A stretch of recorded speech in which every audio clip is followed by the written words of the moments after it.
Alright, so this is going to be my actual very first review of a video game. Today we got Sands of Aura, which is an open world, Souls-like action RPG. Now it is definitely open world, it is an action RPG, but I don't know if can technically count as a Souls-like, because for one, there is no stamina bar, which is both a good thing and a bad thing. It's great, as in you can just keep running and you can keep attacking for as much as you want. One of the most important aspects to a Souls-like is the stamina bar, because a stamina system, because just the way the combat works, right? Where it's kind of like a song and dance rhythm type thing, where in addition to that, you kind of need proper resource management at the same time. So you need to figure out the combos and the timing of enemies. And then at the same time worry about having enough stamina to do what you want to do. But to kind of counteract that, there is like a stagger system. In the middle of me attacking him, he turned purple and there was like a purple effect. That's not me, that's actually the enemy. So because there's no stamina, right, you can just cheese enemies and just keep attacking non-stop. So that's why that that purple system is there. So you can't just, cheese enemies, which is, I guess, is what kind of replaces what the stamina bar would do. The islands are very similar to like Dark Souls maps, right? So you have the bells here, which act as the bonfire. Resting here heals up and resets the enemies, just like a Souls-like. And then you can discover shortcuts. And then the first shortcut in this area is right over here, which I already unlocked. There's only, so far, the islands have like only one bell, but like there's multiple shortcuts which lead back to the bell. So here's one of them. So that's very much like a Souls-like. There's no Souls type mechanic. Your character doesn't even have levels. What you have is glimmer, which is money. I think it's glint or glimmer. I don't remember. I have a bad memory. I'm gonna say I think it's glint. So it's just money. It's just currency, which you use to level up your weapons and your armor. There's no leveling up your characters. The way you level up your character is by leveling up your weapons and armor. So you can consider it that way instead, because you can equip rune slots to your armors, not weapon though. Surprisingly, I don't know why. You can equip rune slots to your weapons, but not your armor, but not your sheer weapons. I'll show you right here. Talk to the blacksmith. So right here, you create your own weapon. You can go between one-handed slashing, two-handed slashing, one-handed stabbing, which is, I assume is daggers. Two-handed stabbing, which is spears. We got dual wield, which is my favorite, and glaive. And each weapon has a different passive effect. So glaives have a 24% chance to hit twice. One-handed slashing has a 50% chance to generate twice as much corruption, which is like the special attack meter. Two-handed slashing has a 10% chance to stun enemies. Poise damage taken while blocking is reduced. That's actually pretty good. So because you can create different weapons with different skills, you can't switch stances in this game. So you see I'm a dual wield, and that's all I could do. You can put a secondary weapon right here. I only have dual wield. I'm only using dual wield. I haven't crafted any single weapon. I haven't experimented it at all. I prefer the dual wield playstyle. I could quickly craft a two-handed slashing, so that has the 10% chance to stun. And then you pick the head, which changes. So you got the mace head, which deals anywhere from minus 15 to plus 25 damage. So this is it's just every attack has a chance to either deal less than normal damage or plus 25 more than usual.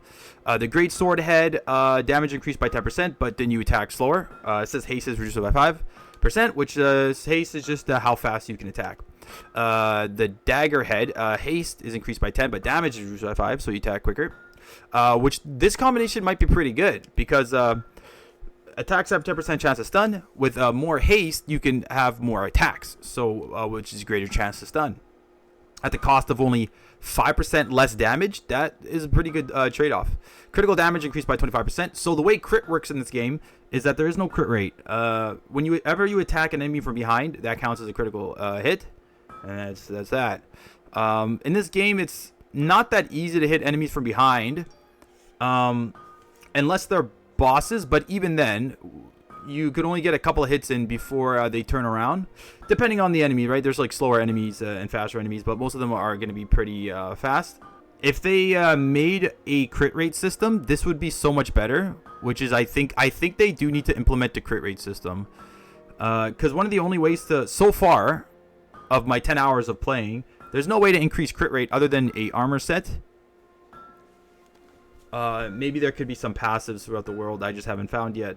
But yeah, the only thing I found was an armor set that has like, and it's a pretty small chance. I think it's like the highest you can get is 10%.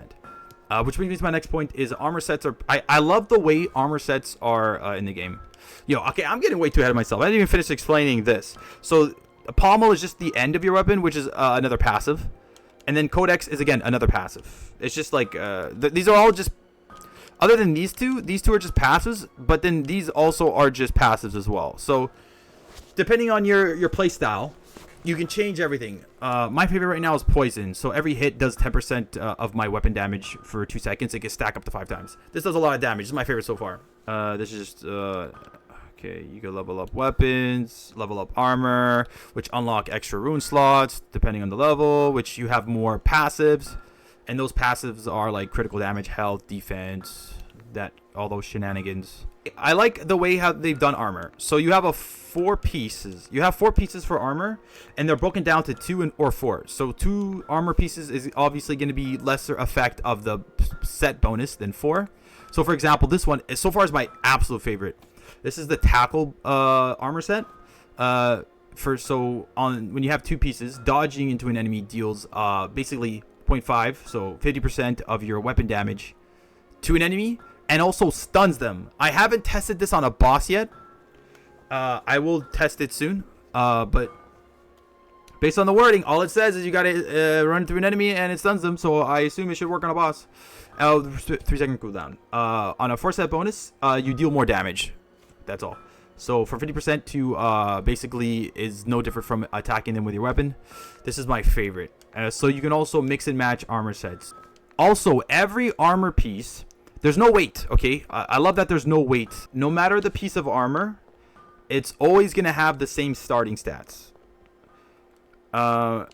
Which is great because what I don't like about video games is when you have so many items, so many weapons and armor, but you just never use it because there's always a better option, right? At least this way, since they're all the same stat, you can try out whatever you want. The only difference is the passive effects. So whenever you find a piece of armor, whether it's beginning or late game, they're always going to start off with the same health and defense. The only difference is the set bonus, the passive effect. Okay, haste rune. So you can runes drop easily though. No problem with finding runes, which is very important to the game. The way you can upgrade runes though, I like the way they implemented it. So the runes are very important for slotting them into your weapon, armor, not weapons, armor. So right there, you see special attack rune and armor penetration rune. So each time you rank up your armor from white, green, purple, blue, whatever, you unlock the next rune slot, which just gives you more passive bonuses to your stats only. No special effects, it's just stats. So this I have 2 in all of them since they're green. Haste, double haste, so it's just attack speed, special attack, armor penetration, armor rune, health rune, special attack rune. So that fills up when you just keep attacking enemies. You see there's like 4 kind of stages to it. Each stage, depending on how much it's filled, is just stronger special attack. So right now my first one's full, my second one's about to be full. So this one's not going to be as strong as if it was full, but it's still strong enough to one-shot that guy. And then my health is the one in the opposite, the gray bar. Above that, you'll see like a lightning and 2 flame symbols. That is your magic system. So the magic system. The magic system is a little lacking, but it's not bad. So the way it works is you have different elements. So fire, lightning, frost, temporal, martial. I haven't unlocked these 3. I only locked lightning and fire. So fire. You see it says attack, block, and dodge.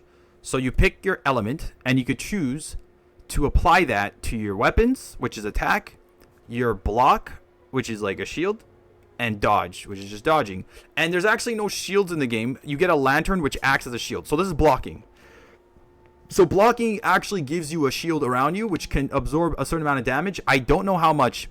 I think it's just the number of times. So I think if it gets hit 3 times, it's just destroyed.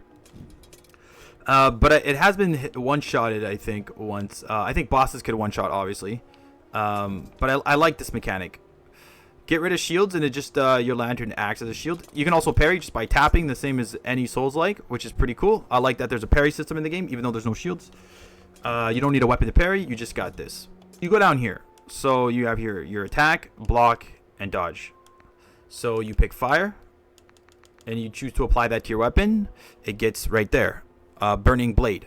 So it applies a burn effect to your weapons. You apply it to your block, which is the lamp. It says immobilize. Okay, no, that's lightning. I picked lightning for that. So you can mix and match between whichever element. I picked fire for my attack, for my weapons, and my dodge. But for my shield, I picked lightning because for the lightning, it does whenever you have the lightning effect on your shield, immobilizes enemies that hit you for 2 seconds. So if I apply, let me test it out. You press the button. You have also above the element slots, you have those 4 gray dots above the lightning, fire there. So you can basically use your magic 4 times. You can refill that by using your special attack, the purple bar. So right there, I activate it, and I have my sword up. So right there, it applied the fire to my weapon, as I mentioned before. So if I blocked and they hit my thingy, my shield, actually I'll show you. I'll activate it. So I have my shield up, and they will get electrocuted. They will get stunned. Oh, that guy I think got stunned. Okay, no, he hit it, so he got stunned right there. And then if I do it again and I dodge, there's the fire. The game is an open world, but it doesn't feel open world. The majority of the world is just sand, and the world is empty. There's too much sand. There's way too much sand. There's nothing to do in there as well. All you're doing is you're just occasionally finding random items in the world. So you do get a ship, which is awesome. The ship is dope. You get a compass, but you don't get a mini map on the islands or out in the world when you're driving your ship. Your ship is also very slow. There is a different option to increase speed. You can't increase the speed in small areas like this. You have to go out. I'm in like a little secluded area right now, but if I leave, I'll be able to go faster. Okay, right here, boom. I guess I can do it. Boom. See, now I'm faster. But even then, it's still not fast enough. I don't know if that's because of the ship is just too slow, or the fact that the open world is just so big and full of so much sand, it looks like I'm still slow. What I wish they could have had is ship combat. Would have been dope. That would have been super cool to be able to fight other ships in the sand. But there is no ship combat. You can't shoot any weapons. It would have been nice if there were other people with ships as well. Not only enemies to fight, but travelers, merchants, and quest givers. Let's say you're just randomly going using your ship, and you see a crashed ship. You can help them out. Maybe do a quest there. Again, like, look at this. This is essentially all you're gonna see. If you drive out into the open world, it's literally empty. There's nothing. The only thing is just the sand in between all the islands you got to go to. So there's that, and then you see in the distance another area you can go to. That's it. The sand is very empty. I just wish there was like underground tunnels, little like small tiny islands, which maybe like you can see maybe like rubble more rubble where there are people inhabiting, maybe made a home out of some broken buildings, which you could then talk to. Maybe there's some NPCs and quest givers, and even more people to fight as well. The cool thing about the open world is that you do have a fast travel system.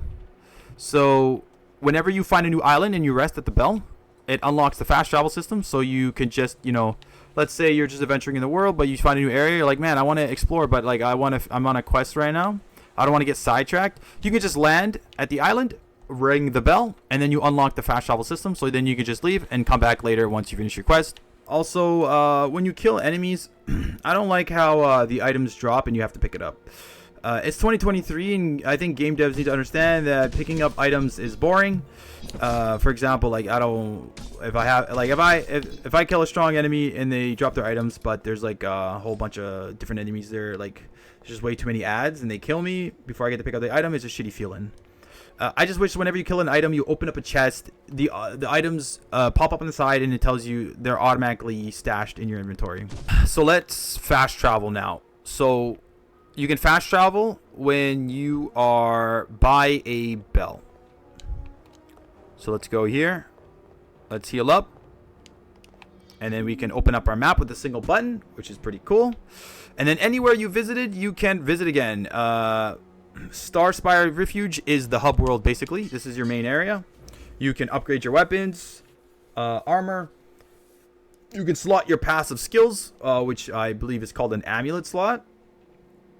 And there's a shopkeeper here.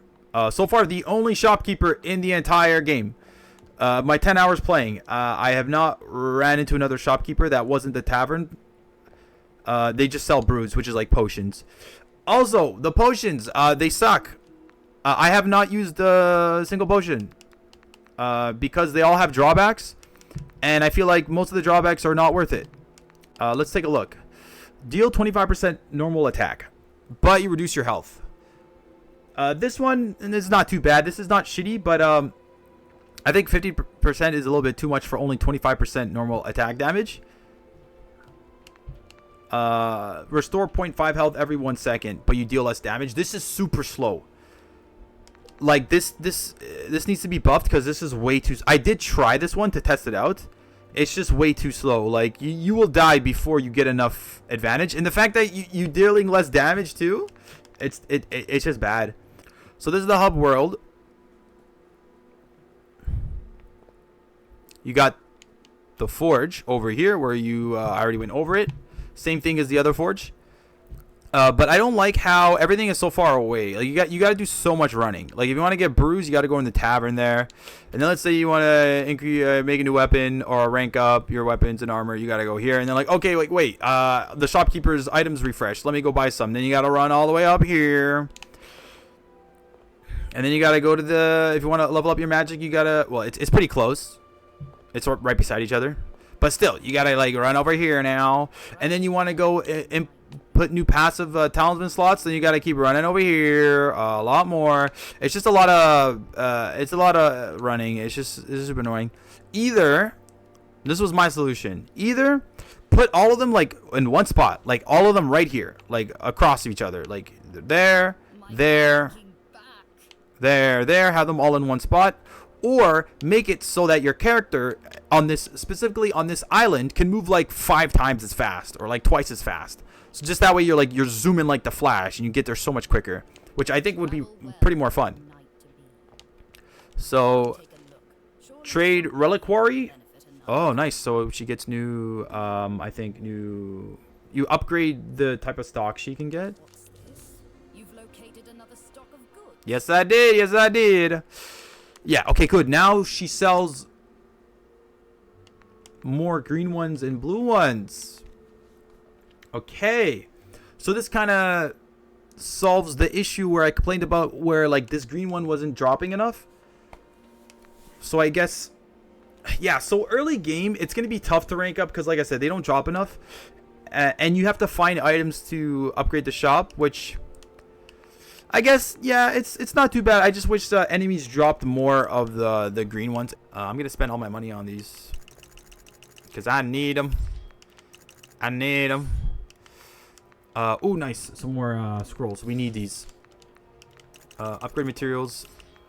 More runes. Always buy the runes. A new pommel.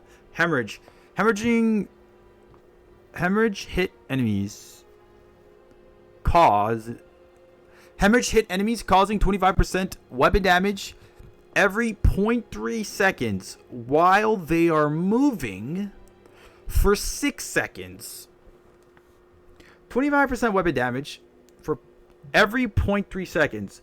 So 3 times a second while they're moving for a total of 6 seconds, 25% of your weapon damage. So is that better than my poison? We're going to have to test it out, which is very common in this game. You're going to feel like you're going to have to test out a lot of stuff. So these runes, what's cool about these runes is I love that they give you passive stats. And it's really good to buy a lot because you could then dismantle them at this guy. To give you the dust so that you can upgrade the runes. So you don't have to go out and actually find higher quality runes. If you have enough of the same runes, you can upgrade them to a higher tier, which I love. Easier said than done. But I'm sure none of us are strangers to farming. We'll get rid of some of those. So now I got 71 of the dust. Haste is the best one, so we'll get rid of a couple, not a lot. So now I got 77. So now we can upgrade the runes right here. So the green ones, I can upgrade the green one from, was it 12% or 6%? I think it's the 12% one. So I can upgrade it to the rare one. So now it goes up to 18%. Or very rare, 25%. Or legendary, 31%. Or artifact, 37%. So I like this system. I think it's really cool. It's a really fun, great system. Which makes grinding fun. Because you know that everything you grind for is going to help you get better items. You're never going to get something like, even though it's a shittier rune, it's never a waste because you can dismantle it, which helps you progress into upgrading into a higher tier, which is super dope. I love it. One thing about the weapons though is I wish how you could like change stances like in regular Souls-like games. You can have 2 weapons at the same time, but like I said, I haven't crafted any of the new ones, so you can have like a dual wield in one hand and then switch between another type of weapon. But I wish you had the option to for dual wielding to like pick 2 different weapons and then dual wield those. I just wish we had more freedom when it comes to the weapons. The weapon system is very fixed. You just pick your weapon style, which you have you can change a lot of the passives, but I just wish there was like more different types where I can mix and match. And then put like a weapon in, like 2 daggers in each hand, or a weapon, a long sword and a dagger, and dual wield those. Hopefully in the future they can do that. Probably not, but I would love if they did implement that. So we're gonna activate the pommel. So now whenever we go to the forge and make a weapon, that passive effect will be always available for any weapon we make, which is dope. And then we got. Again, more running, which is very annoying. I wish you could just run faster or everything was more closer together. So the scrolls we got that I bought right here, the Scripture of Lesis, you kind of feed it to this thing right here, which will unlock more slots for you, which are these ones, talisman slots. So consider these like rings and necklaces. So I did unlock one more. So now I have 4 slots. Depending on how good they are, they will take up more slots, like this one. Dual wielding does 20% more damage. That takes up 2 slots. So I have 4, but 3 are used because this takes up 1. And then this dodge one that lets you dodge further takes up 1. So now I can add 1 more. I'm going to try... Let's see here. The bearer can handle their drinks, lowering the negative effects they feel. So the brews I mentioned that suck, there is a talisman that makes the negative effects a lot less worse, but I hate that I have to waste a talisman slot for that. I just think they should just make the brews a lot better to use rather than having me waste one of my important slots for that. I haven't been to New Game Plus, so I don't know what New Game Plus is going to look like. I think I've explained pretty much everything. Travel well. Holy shit, this video is 47 minutes. Holy crap. I'm going to have to edit a lot. I did not realize I was talking that much. That's crazy. I have to stream soon. Holy crap. Well, that's going to be a stream for me. Overall, this game is really great. It does have its pros and cons and some issues. But overall, this game is great and everyone needs to play it. I think this was made like by a small indie company because like I haven't seen anyone talk about this. Like there's like no YouTube videos on it. I haven't seen the ads, nothing. This is a very great game. I give it a 7.5 out of 10. I think everyone needs to buy this. It's on sale on Steam, 40% off, ends November 2nd. Get it while the deal is hot. And I'll see you guys next time.